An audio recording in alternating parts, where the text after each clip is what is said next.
Broadcasting from the heart of downtown Hollywood.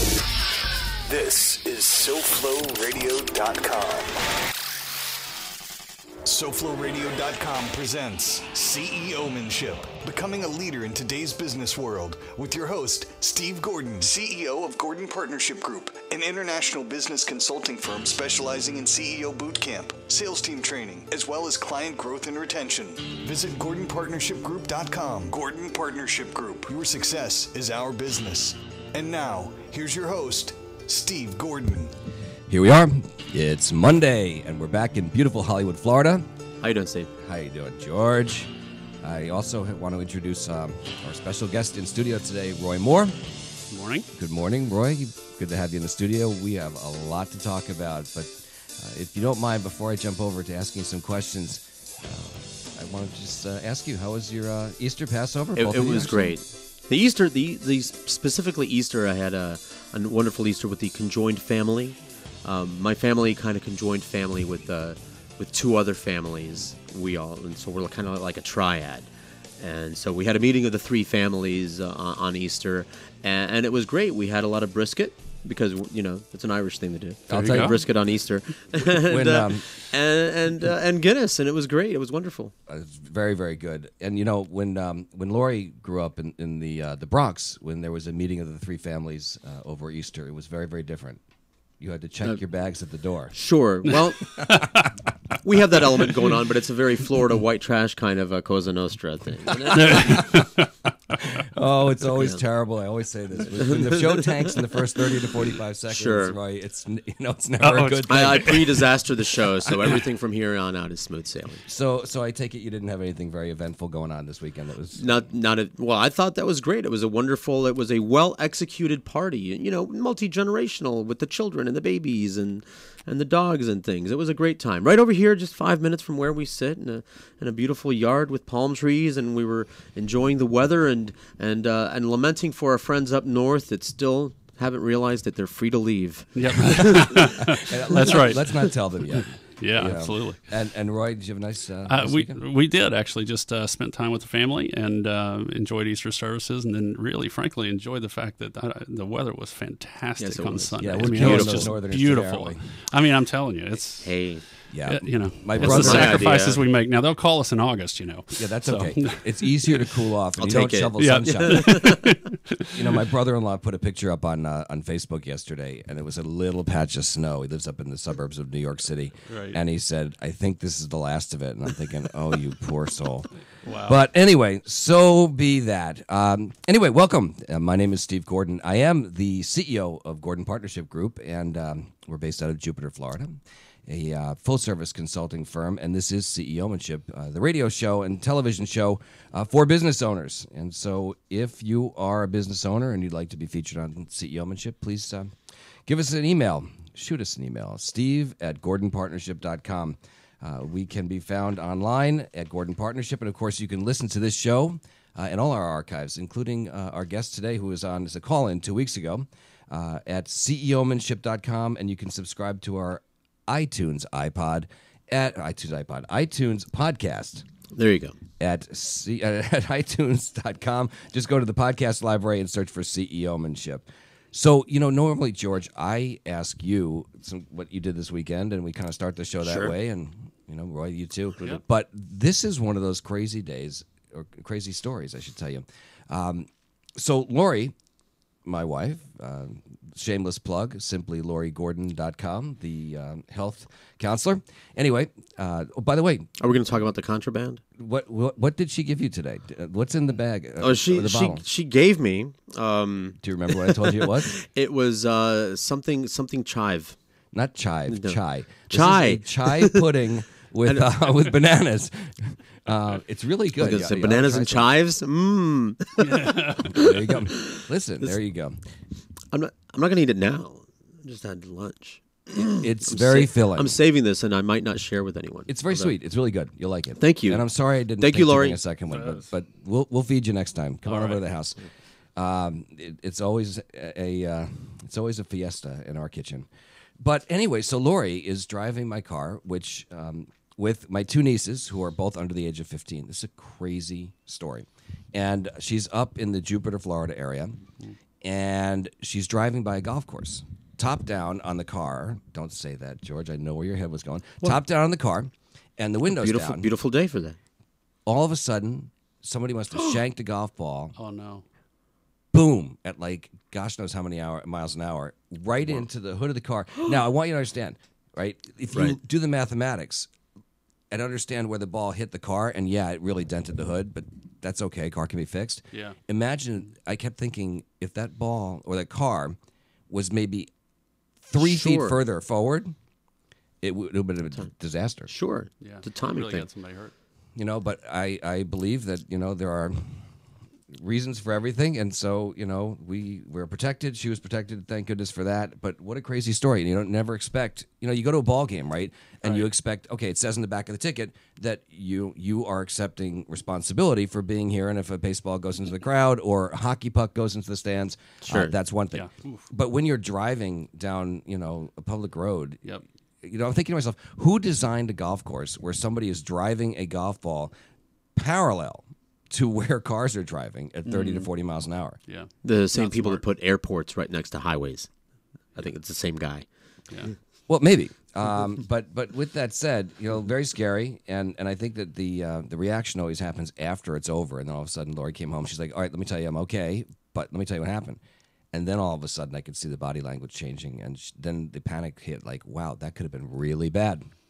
Yeah, I could. So, for those of you who are Thank goodness. designing golf courses, our business owners who are listening today, designing golf courses, let's think about the traffic and the people walking and riding their bicycles and driving their cars.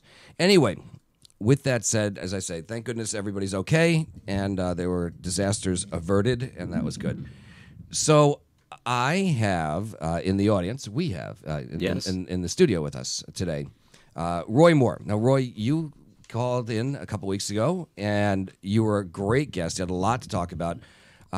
Roy is the president of Stand Strong Florida, an organization here in Florida that has an incredible purpose. We talked about this a little bit last show 2 weeks ago, but you weren't always involved in the nonprofit sector. You have a significant business background.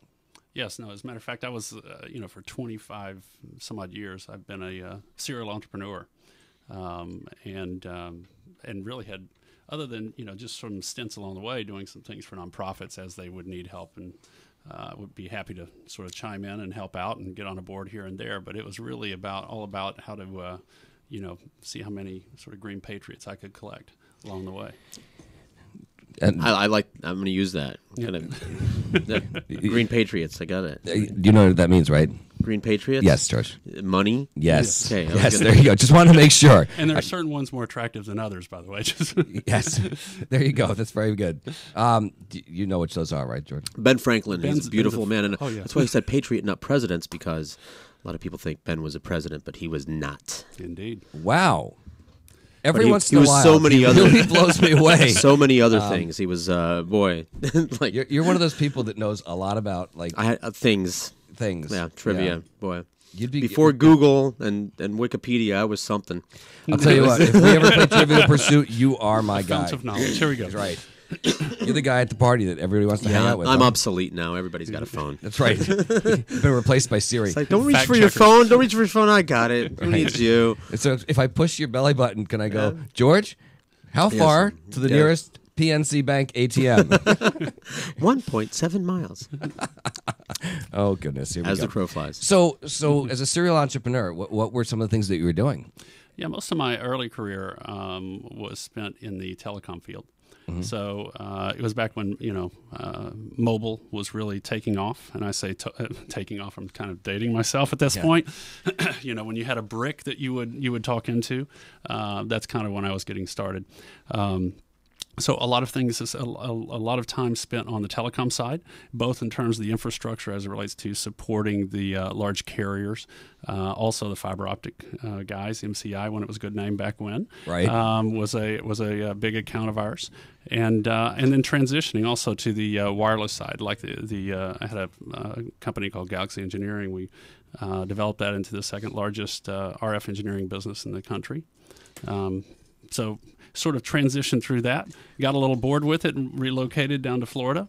And decided I would do something where the only involvement with telecom was when I needed to pick up a phone to answer a call, and I got into a chemical business.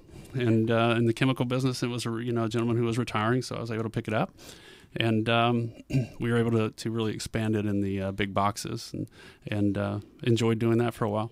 It's interesting. You talk about those brick phones. I remember when I first got my first car phone.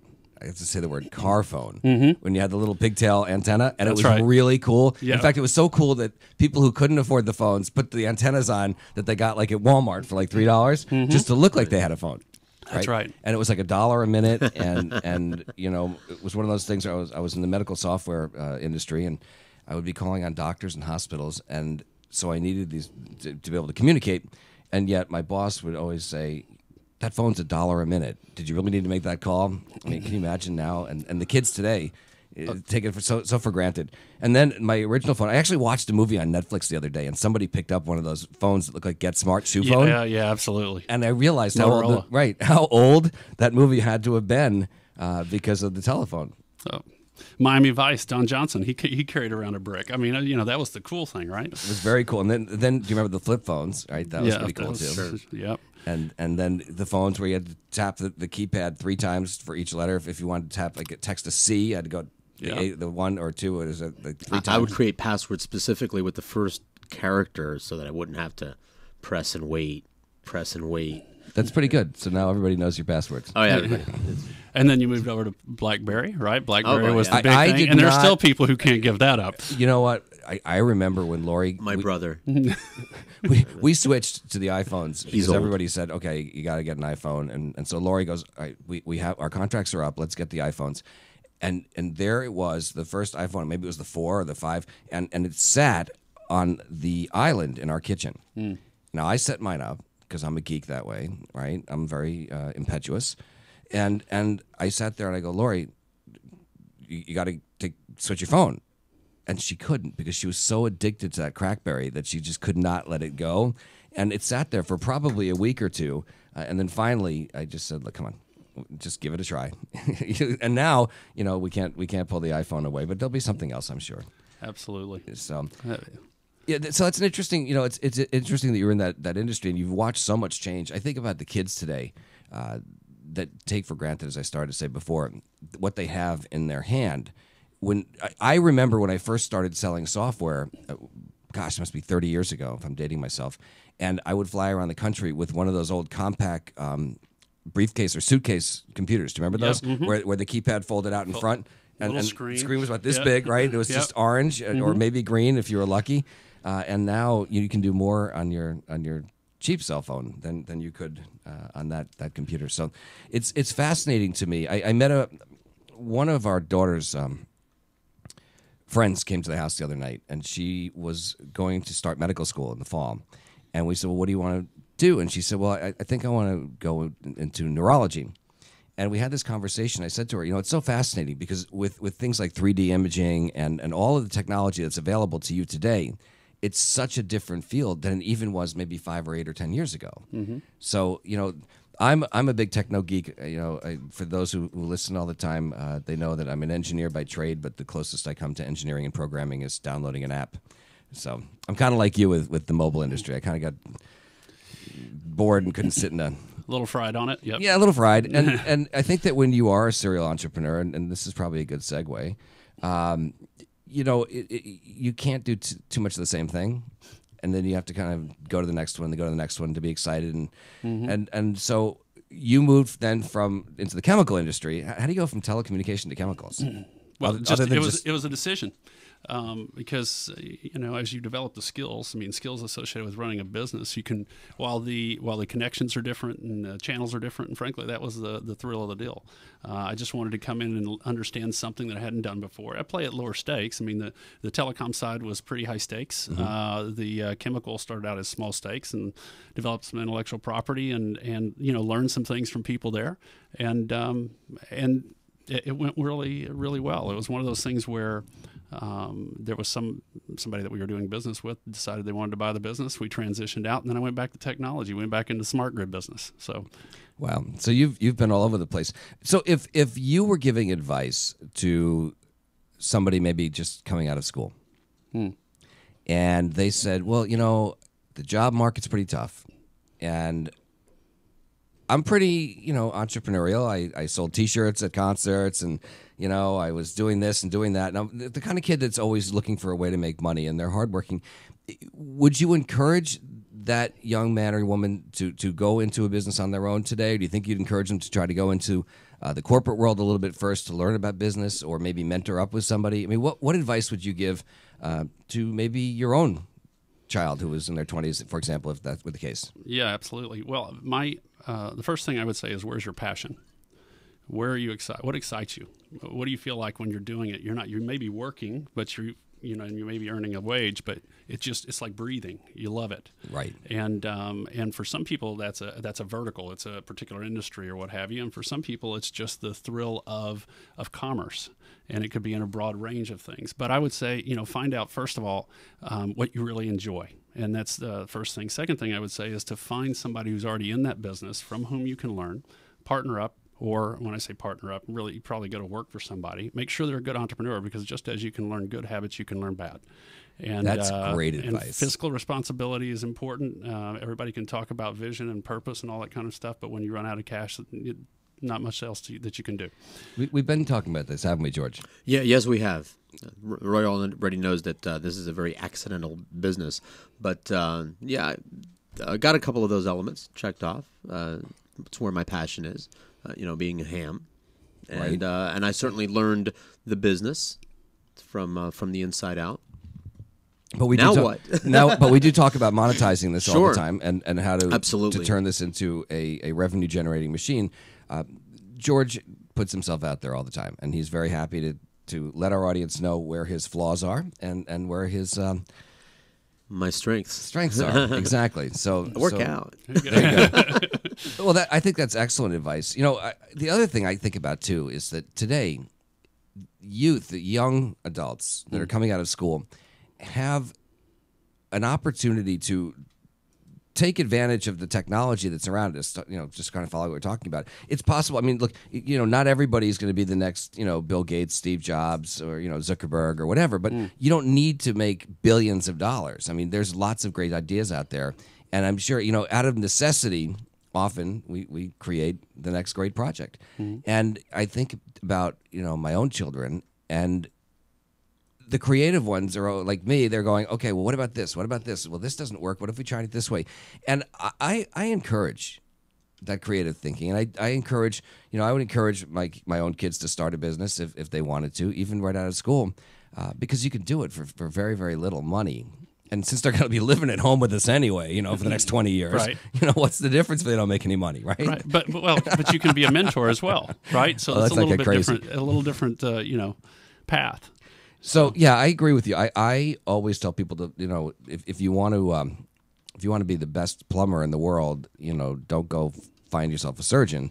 But if you want to be a surgeon, don't go find yourself a plumber to mentor with. I mean, they're both very important careers, but you got to follow somebody who's done what you do. I always tell people, look, you got to swim in the right pool, right? So if it's no different. Like if you want to meet somebody to marry or to date, and that there's a kind of person you like. If you're, I have a friend of mine right now. He's in his late 20s, early 30s, and he's going through a challenging time because he was with a great woman who he really loves, but she couldn't wrap her arms around the fact that he just wasn't a 9-to-5er, and so it became a wedge in their relationship, and eventually it drove the relationship apart. And so I would say, going back to where we were, it's so important too to put yourself in the right pool. So if you want to be with somebody who's like you, then be in a pool of people. Go to local meetings where there are business people.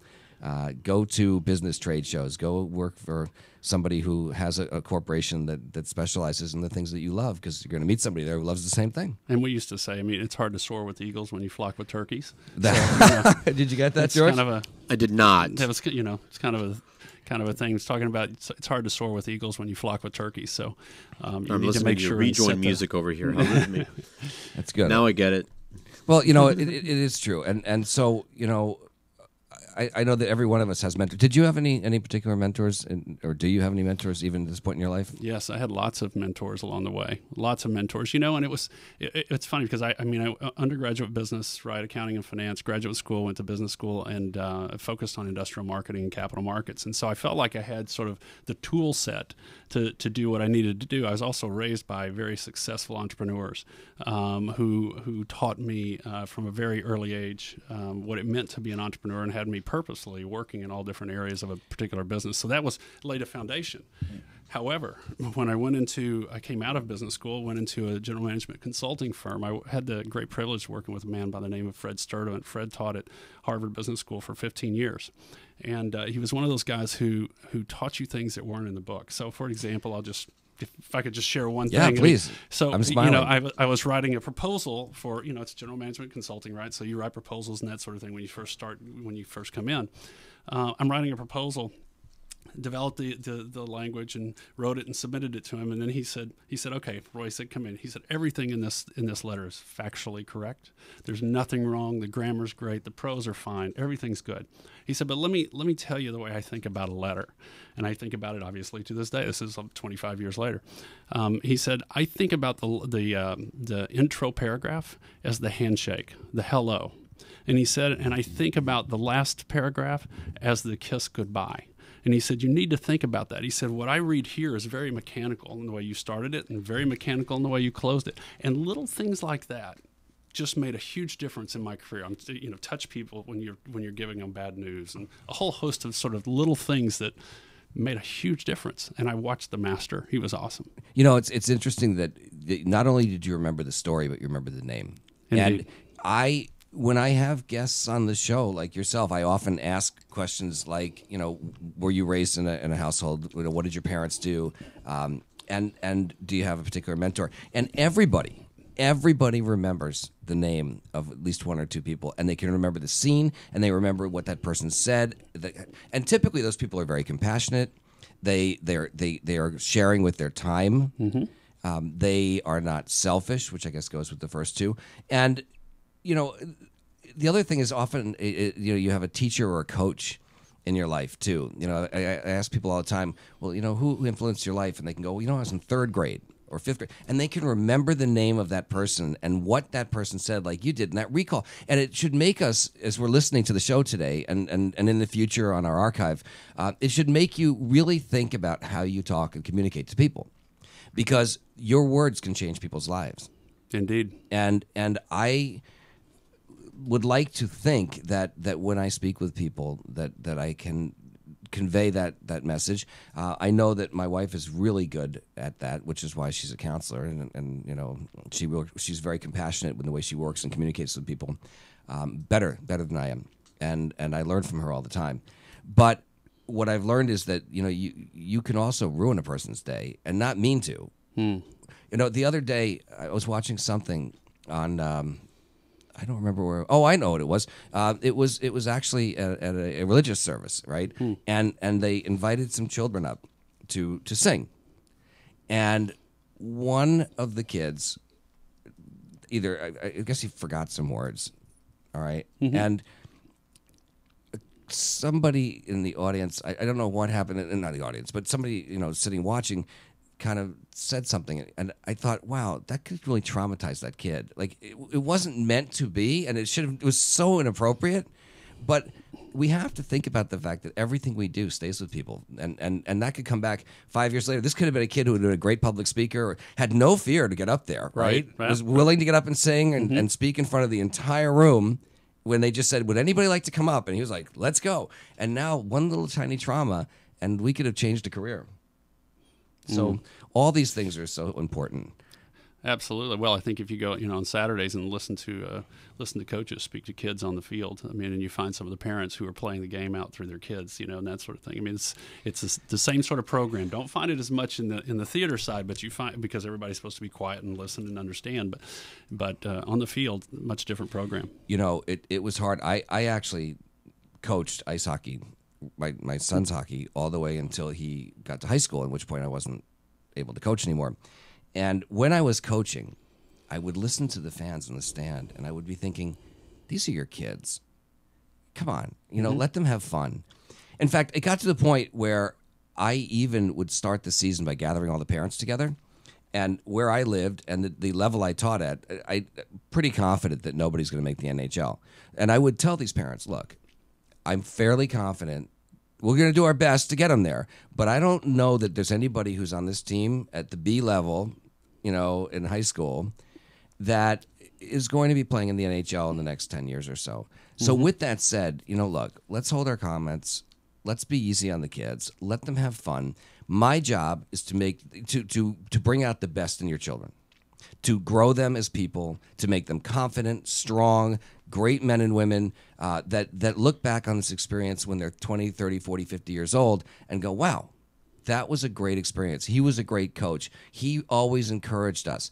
And I said to the parents, I need that from you, because if you undo what I do the minute they go home, then it doesn't work. Right. And these are just kids. And think back on your day and how you would feel if you struck out in baseball or you missed a breakaway when the goalie was out of the net in hockey. And you know what? Okay, so you missed it. And maybe you lost that game and you'll think about that for a while. But it's not a life changer, Mm-hmm. But going home and getting reamed out or screamed at or screaming at another kid, really not acceptable. Yeah. So, Absolutely. Well, I appreciate what you shared. When we come back in a couple of minutes, I really want to spend time talking to you about your newest project, which is Stand Strong Florida. A great organization, some of the relationships that you've formed, people you're working with, and a very big announcement that when you called in 2 weeks ago, we sort of averted, but I see it's on the website now, Okay. so we can officially announce what's going on. So with that said, I'm Steve Gordon. You're listening to CEOmanship. We'll be right back on SoFloRadio.com. More CEOmanship with Steve Gordon next on SoFloRadio.com. Put a team of professional consultants behind your home or business computer with Key Information Solutions, providing solutions to your internet and computing needs while keeping you on the cutting edge of technology. Preventative maintenance and networking support, hardware and custom-built computers. Let Key Information Solutions be your personal tech staff for your home or office with affordable hourly, monthly, or annual rates to fit anyone's budget. Call Key Information Solutions now, 954-973-3374. That's 954-973-3374. Or visit keyinformation.com. Broadcast radio production, sound design, audio, talk shows, commercials, trailers, voiceovers, webcasting, engineering, music. Learn how for a lot less than $10,000. Send a text to 954-803-9717. That's 954-803-9717. SoFloRadio.com remains on the air with free archives thanks to the support of our listeners. Help keep us on the air by clicking the donate button on SoFloRadio.com. And thank you for your generous support. Now, back to CEOmanship with Steve Gordon on SoFloRadio.com. We are back. George Rodriguez. Steve Gordon. Roy Moore. And Roy Moore. Yes, sir. Roy, president of Stand Strong Florida. So we were talking a little bit ago about how what we say impacts people and can change lives forever. Stand Strong is an organization that really is focusing on several things, but one, bullying in the schools. Bullying and suicide prevention. And That's right. suicide prevention. So maybe if you could share a little bit with our audience, how you migrated into this corporation and ended up as the president, and then B, maybe a little bit about the mission in greater detail before I really hit you with the tough questions. Yeah, let me, and if you, absolutely. So let me share a little bit about Stand Strong Florida, and then it'll serve as the context for how did I get involved in this sort of thing. So Stand Strong Florida is really about, at the end of the day, saving lives, saving and transforming lives, and we are addressing bullying and suicide prevention. But when you look at the concept of saving and transforming. I'll hit the latter part first, and that is you can transform a life when you have a bully who stops bullying. You not only change the life of the bully, but you also change the life of the one who is being bullied, or the ones who are being bullied, and generally there are multiple. If you have somebody who is, I'll call them a bystander, the person who doesn't say anything but observes, is not the target, but sees the target, that sort of thing, getting them to where there's a culture and a comfort with saying, see something, say something, stand up, be counted, speak up, because when you speak up, you empower not just yourself, but you empower those around you. And I recognize, and we recognize, that there are times when you have people being physically intimidated, and it might require a different response. But most of the time, many times, the bullying is verbal or social in scope. So what you're saying is that if one of the things that we can do is to teach the youth, the kids, that if you hear something going on, that it's okay to say something, because just as the group mentality says, if nobody says something, I don't want to say something, the group mentality could easily change, and you could be the catalyst for a huge change by being the first one to stand up and say, listen, stop that. That's not right. Don't do that. And then all of a sudden you could be the catalyst for turning that whole thing around and getting the group to say, he or she's right. Absolutely. Well, in this whole show, this is CEOmanship, right? By definition, you're leaders. And the person who steps up and says, no, this isn't right, and takes a stand is a leader. It's somebody who can lead change, and lead change for good. So bystanders are important. Very, very, very well said and important. I worked with a CEO of a multi-billion-dollar corporation, and he was one of several corporations that were investigated by the IRS several years back. And out of the 8 corporations, he was the only one to step forward and go on the news and say, I'm not going to take this. And my books are clean, and go ahead and do whatever you want to do. But I was not fairly, I was picked out because of my personal beliefs of who I would be backing for president. And so, but that also caused a lot of ripple effect. And so you're right. As CEOs, we are leaders, and leaders are those who empower and affect change. So what are some of the statistics that we know about, and what led you to then come over here to this great organization? Well, actually, those are tied. So, and actually found the organization. So it's tied in the following sense. I was in a corporate America. As I shared earlier, I was in the pursuit of basically financial gain. And I have had a number of life experiences in terms of with my kids, personal life experiences, such that the idea of bullying and suicide prevention was something that was on my mind and of concern to me. So when I had an experience where one of my children was particularly in a difficult situation, in a very dark place, largely because of anxiety. It was something that turned out to be physiological. So, sort of connecting the dots, if you will, from a medical perspective helped solve that. But that was after a pretty extensive time in both a residential treatment program and a therapeutic boarding school, that sort of thing. So it was about a 21-month experience. On the heels of that, having seen a number of families in those sort of situations, having seen a number of kids in those situations, 50, 60, kids in those different situations, and hearing all the stories. One of the things that was interesting in that group was each parent sort of felt like they were the only ones. And I have to tell you, as a parent going through that, you sort of feel like, man, are we the only ones? Did we not? Did we take a U-turn along the way? What happened? Can I ask you a quick question? Sure. You had this personal experience, yeah, and it was physiological. But were there indicators there, looking back, or was this some? Or a lot of these kids, they're the star athlete, and they're all these great things, or so they are on the surface. Do you know where I'm going with this? Yeah, I do. Like many things in life, when you all of a sudden get a result, then you start looking back at the markers, right? Were there waypoints that should have led me and had me realize that I was going to end up at this point? And in terms of the anxiety in my own case, there were things that were markers. Okay, in terms of the parents for the other children that we came to know, they would also identify that there were markers, and it was sort of how do you respond? The trouble is those markers generally show up after some thought has taken root in some pattern. So you really have to take it seriously in terms of staying in tune with your kids, but most importantly, having the relationship such that they will drop the barrier and share the secret. It's interesting because I know that Lori would constantly tell me, this is a second marriage for us, and so her daughter is 22, but she would tell me that the time, and she tells friends of ours who have little kids now, the best time to get information from your kids is right before they're going to bed because they don't want to go to sleep, and that's when she would sit at the end of the bed and she would just talk and she would do a lot of listening because her daughter would constantly say, well, this happened and this happened, and that's when she got her details. And you're right, you've got to pay attention. And it's easy to have 20/20 vision when it comes to hindsight, but Yep. That's what leads us to be able to look forward as well and help others who are on the path.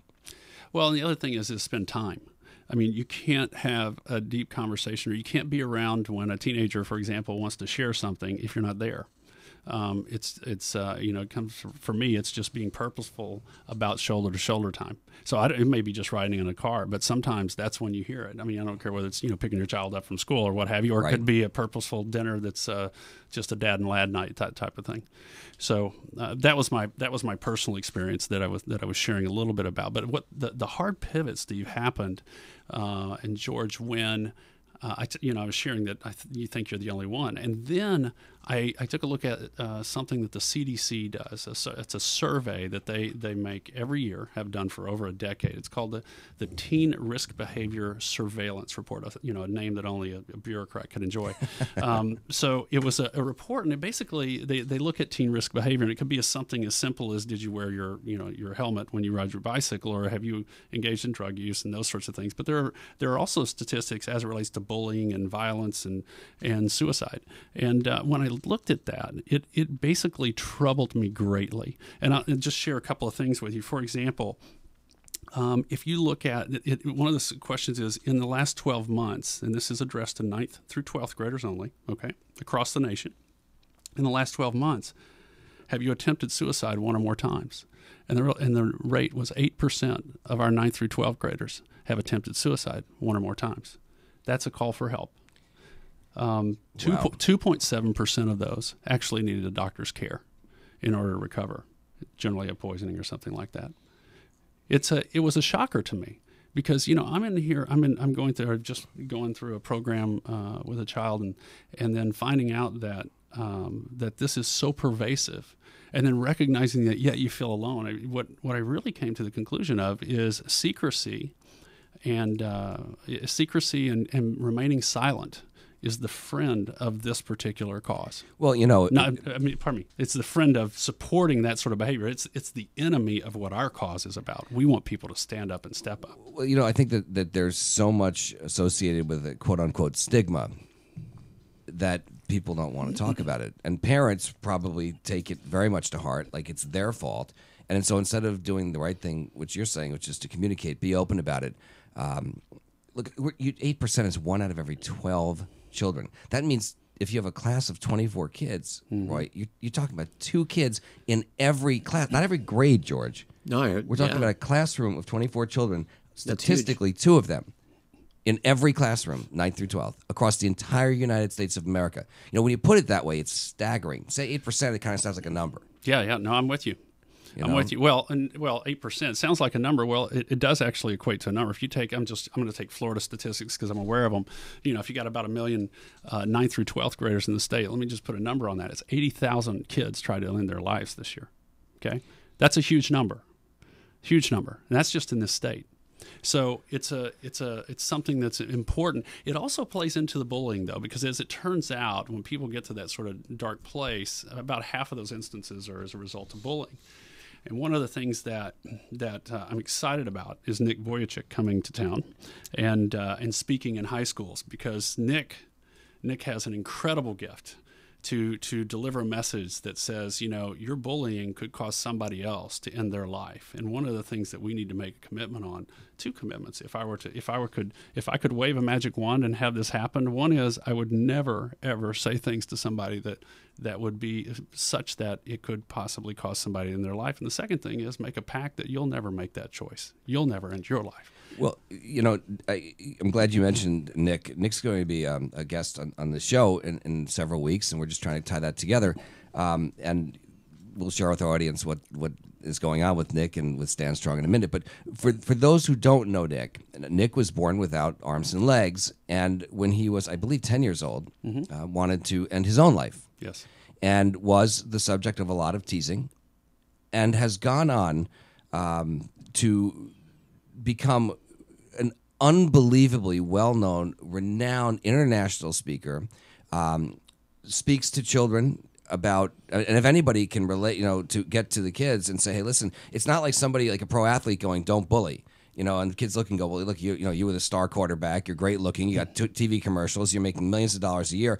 Who are you to tell me about a tough life, right? But to look at somebody who was really born with what others would perceive as a very, very significant challenge, and to find a purpose in life. I know that Nick has, when he was in his late teens, found Christ, and then he has also gone on to preach all over the world. I mean, that's right, hundreds of countries, and has been seen by hundreds of millions of people. And I've had the privilege of speaking with Nick, as have you, face to face several times. And there is something about being in the room with Nick that is just incredible. You can't explain it to somebody who hasn't done it, but to be in the presence of somebody who is so spectacular and so kind and so calm and funny, and just, he just puts it all out there, and he makes fun of himself, and he works with the kids, and he gets the audience laughing, and yet he has a message that is so powerful. So you're now teaming up with Nick. Right. And so how did that all happen? Well, Nick, they had a particular interest in Florida.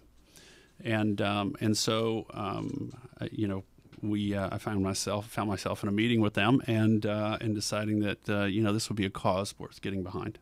It was something where when I did the hard pivot, I knew this was a cause that I wanted to advance. But listen, I'm old. I'm 53. This is in the eyes of my kids, right? Or in the eyes of teenagers. I mean, they think I was around when the wheel was just being invented. I mean, when they look at me, what can I tell a teen? But in this particular case, now I had somebody where the skills that were developed through business over time can be leveraged for purposes of getting someone like Nick in front of, or on, getting as many teen, and actually in our case, this is 7th grade through college kids, getting their students, getting their eyes on Nick for purposes of being a catalyst. So let's explain to our audience what's going to go on. Sure. And I see a big smile because I know that this is something you're very, very proud of, and you ought to be. And it's going to be an incredible, incredible event, not only for those of you in South Florida who have the ability, by the way, and the opportunity to attend what we're about to talk about, but for anybody who has a relationship with anyone in the school districts in Florida. This is a really critical call for your help. We're reaching out to you, and we're going to ask you. I'm putting words in your mouth, but we're reaching out and saying we could use your help here, and you could really be somebody who steps up, becomes a leader, and helps impact maybe even one child in a school district where you live that might not have known about this program if it weren't for the fact that you heard it today, or you heard it sometime in the future on social media, and you decided to pick up the phone and contact Roy. So let's talk a little bit about this program. What's happening, and when is it happening? Sure. So on November 5th and 6th, and actually I should say third through 6th, because on the 3rd and 4th, Nick will be speaking up in the Orlando area in a couple of schools. And then he'll be coming here, and then on the 5th and 6th, he will speak in 3 high schools, one in Dade, one in Broward, one in Palm Beach, and he'll also be speaking at FAU to the college students there. And when he speaks, each one of these is going to be simulcast and broadcast and made available to the other schools in the state. So the intent is that we would reach at least 500,000, teens and students in the state with his message.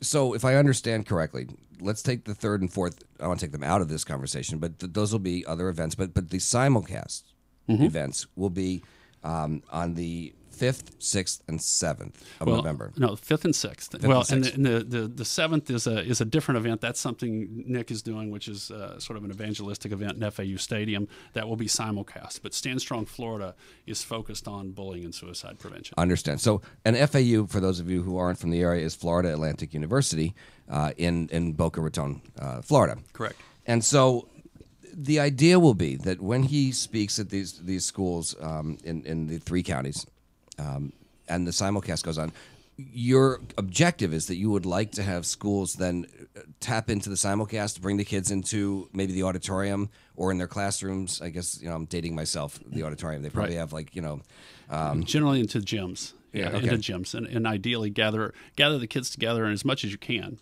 because these student populations are really large at this point in time. But gather people together for purposes of seeing a presentation, which the public schools are certainly capable of doing in terms of projecting, and seeing a simulcast. And we'll be working with technology to allow, for example, kids who are across the state to do things like poll on questions and things like that makes it feel like not makes it feel they are a part of something that's real and it's live and it's important. And we did this in Indiana. It was sort of an initial concept, and what they found is that when the kids were on simulcast, one of the things Nick did in that particular case is he asked bullies to stand up. If you're a bully, stand up. Now, a limbless man, 3 foot 2 inches, asked the bullies to stand up, and they did. And when they started standing up in the live location, they also started standing up in the simulcast locations. So it's powerful. That's heavy. Mm-hmm. That is very heavy. And, I can only imagine, knowing Nick and the way that he can communicate, that he will really, he's going to get to these young adults. And, what's amazing to me is we may never know, looking back, and it could be 20 years from now when somebody's on an interview on CNN or Fox or whatever as a business professional, and now they've done something great with their life, and somebody looks back and says, what was the catalyst for you? And they turn around and they go, you know what? In high school, I really wasn't successful. I wanted to be, but I wore glasses, or I did this or did that, and other kids made fun of me, and I was harassed at school, and I really didn't have any confidence. But then I went to this event, and my school broadcast it, and my bullying stopped. And it has. I mean, he has an incredible impact. The principals would talk about how after Nick has spoken, in many, many instances, the bullying has gone down considerably. It makes a huge difference. But it's a start, Steve. So when Nick speaks, it starts the ball rolling. So it can affect the first 2 categories I was talking about before in terms of bullies and those being bullied. It can affect the people who are the bystanders. But then there's another level that we have to go to for the people who are in a really dark place, because just a speech is helpful. It's hopeful. They go from helplessness to some sense of hope. But then we have to connect those kids up. We have to connect them up with resources and make available to them, I'll just call it social services that are near free or free, such that they have an opportunity to reach out, or a text chat, or a web chat, or a call line. There's sort of 2 levels. One's intervention, and then the other one is to sort of support them. Sure. And let them know that they have a voice. They're important. They matter. These kids get in these situations. They start isolating. They start removing themselves. And if you're a parent, even though you're CEO, you can be a CEO parent and start recognizing that one of your children is starting to isolate themselves. That's something you want to tune into. Well, this is, speaking of dark places, we've talked about bullying in schools, and I realize that that's one of the main things we're going to talk about. But there are other situations as well that could impact children and suicide, teen suicide, and some of that has to do, I'm sure, with their life at home. It does indeed. As a matter of fact, a lot of times, there are things going on at home, economic situations. There's abusive situations. So, if you have, we don't know if we have an alcoholic or abusive parent at home, and when they see kids, kids can can be tough on kids. And if you're acting different or something's a little odd, you don't know that maybe that person, because of economic circumstances, didn't have a meal today. Right. A whole host of things that can be going on. The issue is to look at kids with compassion and to make the assumption that if they're acting differently, that there may be a reason for that. It's not that they're just different, but there may be a purpose in that. And that might not be something that they have any control over. One of the things that I observed is this particular cause, it doesn't discriminate based on your faith, based on your race. It doesn't discriminate on any of the sort of demographics that you might, or people generally want to profile by. I saw a young woman who would cut herself doing the self-harm because it was the one thing that she could control. Right. It was a way that she could feel something. But then, and I found in myself, I would see some of these beautiful young ladies, and then they have tattoos. And I was like, now listen, I'm old school, admittedly, but I'd see a tattoo in a place, and I'm like, why would she have done that? Well, it turns out a tattoo is a really good way to hide that. So you have that on one end of the scale, and that's when I sort of did a heart check and said, okay, I'm off base on this. And then on the other end of the scale, we have somebody, and actually at an event that we attended, and I have a grandmother hugging me, weeping on the way out, saying this has to be successful. You have to get the word out, because her grandson, Eagle Scout, 4.3 GPA, head of student council, ended his life because he didn't get in the school of his choice. Wow. It cuts across all It does cut across. I grew up in a very affluent community. And looking back, a lot of the kids were being bred from the day they were born. Harvard, Yale, hedge fund, Wall Street, doctors, lawyers, and, getting the pressure from the parents. And when I was in school, it was, they were getting a lot of tutoring just to be ahead of the student curve. When I went back to visit recently, I talked to some friends of mine who moved back to that community, and they tell me that now it's not just tutoring, it's private coaching so that they could, be the best athlete or at least above the curve. And, we forget these are kids. They're kids. They're not 40. They haven't had 35 years of experience in life. They haven't been through corporate board meetings or sat in a sales meeting or gone through even in many cases college where they've been away from their parents. They still rely, they're children, and they rely on their mom and dad or the single parent. They rely on family. They rely on community, and they need that support, that overall hug. And you're so wow. The things you've said today really eye opening. I know I've looked at, for those listening and not watching, several times. George and I looked at each other, Sure, and as if to say, wow. The other thing I think that is really important is what we used to refer to as sort of the parent network. Because when you have, for example, maybe two parents that are working all the time, because economy causes you by necessity to have two incomes, it's so important that we communicate with the parents of our children and that they know that we're around, and our kids know that we're talking. But sometimes just, I can think of several times in my own life where a parent has called and said, listen, this is a little bit of an uncomfortable phone call to make, but I need to do this because if it were my child, I would want you to have the courage to call me. Mm-hmm.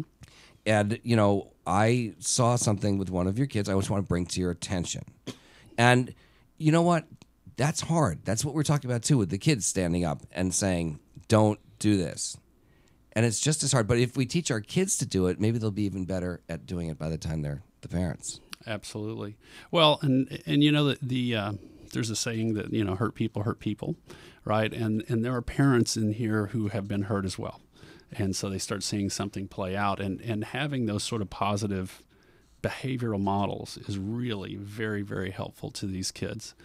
But part of it is, too, it depends on how they define success. The kids define success. And you were talking about, the investment banker, the sort of, the things you see movies on and they like, oh, wow, they're having fun, but do they have a joy inside? So the success, at least it seems to me in terms of what I've seen with the kids, and one of the things that the programs try and focus on is if you just find success in things that you can control, which for example are your values. And I shared with somebody, they said, well, what's your values? And mine is integrity, humility, generosity, and thankfulness. Those are the 4 things that I run as a filter, things through, and trying to get the kids to realize it's values, not what you can buy, not what you can attain, but it's the real values that you have in your heart that matter. What's interesting is that you were able to say those right off the bat, didn't think twice. They came out as though obviously they've been with you forever. And so, you're right. If you can't find joy, and if you can't find happiness through fulfillment of other things, because that's not where happiness comes from. Right. It comes from inside. So if somebody were listening today, yes, and they wanted to help out in any way, what could they do? What could somebody do, to connect with you? What kind of help could you use? I'm sure that this is not an inexpensive event. I'm sure that you might be looking for some sponsors or corporate sponsors. We are indeed. Maybe volunteers, schools. What are some of the things people could do to help you, and how can they find you? Sure. So you can find us at standstrongflorida.com. That's the best way to reach us, is to go onto the website. Once again, standstrongflorida.com. Spell it out. And reach us. Recognize too, though, because you have this is an audience that goes beyond Florida, and recognize that Florida is a proof of concept for a national program.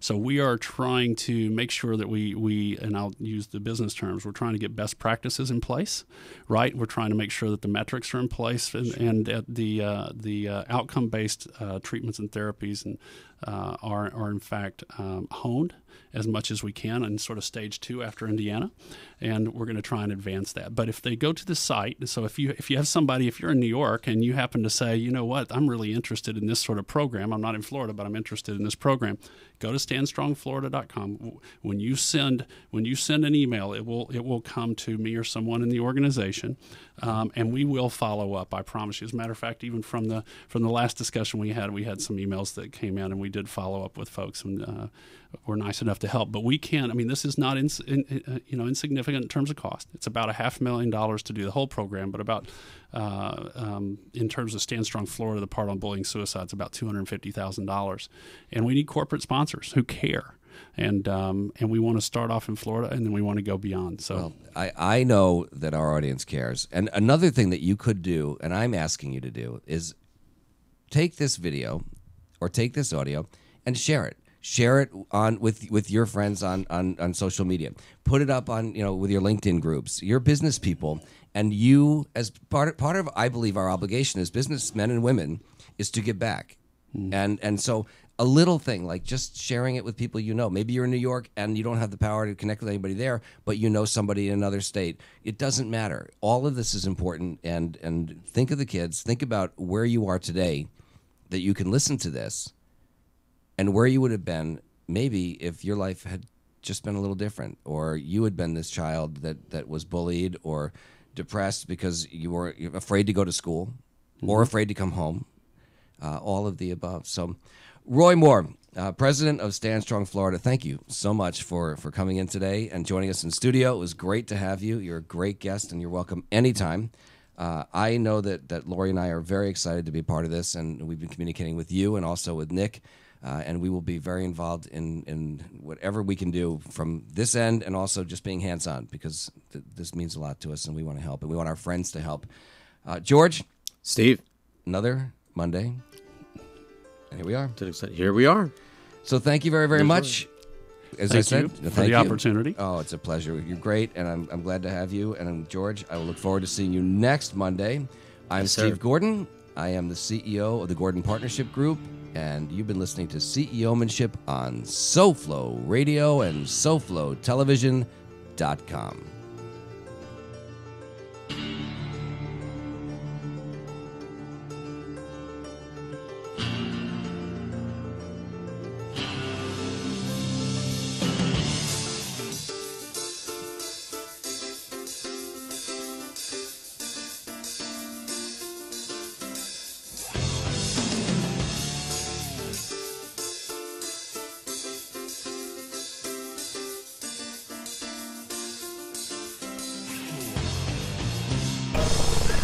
Streaming live from the beautiful city of Hollywood, Florida, USA.